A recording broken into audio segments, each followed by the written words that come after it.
निजीकरण जब कर ही रहे, निजीकरण जब कर ही रहे तो मेरी इतनी अर्ज सुन ले। लगे हाथ संसद का भी निजीकरण कर दे, लगे हाथ संसद का भी निजीकरण कर दे। बिल्कुल सही बात। निजीकरण अगर इतना ही अच्छा है तो क्यों ना भारतीय संसद का निजीकरण कर दिया जाए।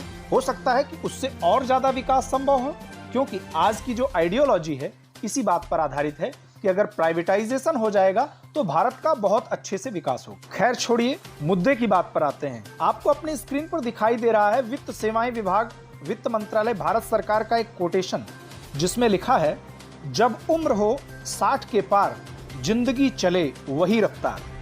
क्या वास्तव में आपको वर्तमान समय में ये कोटेशन चरितार्थ होता हुआ दिखाई दे रहा है? शायद नहीं। ऐसा क्यों? क्या भारतीय संसद या राज्य सरकार की विधानसभाओं में बैठे हुए नेता, मंत्री, विधायक जब पुरानी पेंशन योजना का लाभ ले सकते हैं तो अपने जीवन के बहुमूल्य समय देने वाले 30 से 40 वर्ष सरकार को देने वाले इन सरकारी कर्मचारियों की सुध क्यों नहीं? शायद ये आप ही की कमी है। आप संगठित नहीं, इसलिए इसका लाभ नहीं।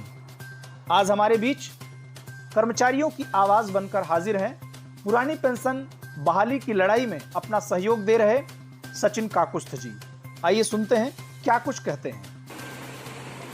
भारत के सभी नागरिक, सम्मानित नागरिक भाई और बहनों को सचिन काकुस्थ का हार्दिक प्रणाम। मैं उत्तर प्रदेश पंचायती राज ग्रामीण सफाई कर्मचारी संघ जनपद रायबरेली का जिला अध्यक्ष आपके बीच में कुछ बातें रखना चाहता हूँ।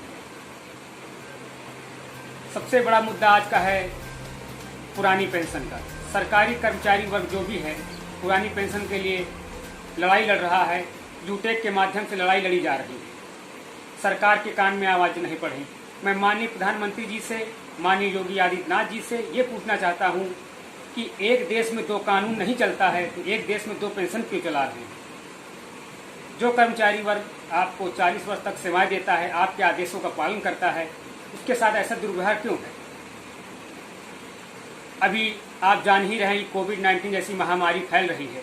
इसमें हमारे पुलिसकर्मी, डॉक्टर्स, सफाई कर्मी अपनी जान की बिना परवाह किए हुए अपने परिवार को छोड़कर लोगों को सुरक्षित करते हैं, साफ सफाई करते हैं, उनको सुरक्षा देते हैं। जब इतना सब कुछ करने के बाद हमारी बुढ़ापे की लाठी छीन ली जाएगी तो हमारा लोगों को बुढ़ापे में क्या होगा?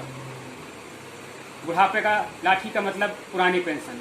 एनपीएस में हमारा कोई फायदा नहीं है, क्योंकि एनपीएस में सारा पैसा प्राइवेट कंपनियों में लगाया जा रहा है, जिसकी कोई गारंटी, कोई सिक्योरिटी नहीं है कि हमको पैसा मिलेगा या अथवा नहीं मिलेगा। इसलिए हम सरकार से बार बार निवेदन करते हैं, यूटेक के माध्यम से, अपने ग्राम पंचायत सफाई कर्मचारी के माध्यम से, कि पुरानी पेंशन जल्द से जल्द बहाल की जाए। हमें पुष्प गुच्छ और फूल की वर्षा नहीं चाहिए, हमें प्रमाण पत्र नहीं चाहिए। प्रमाण पत्र लेने से हमारे परिवार का भला नहीं हो सकता। हमारे बुढ़ापे की लाठी पुरानी पेंशन है।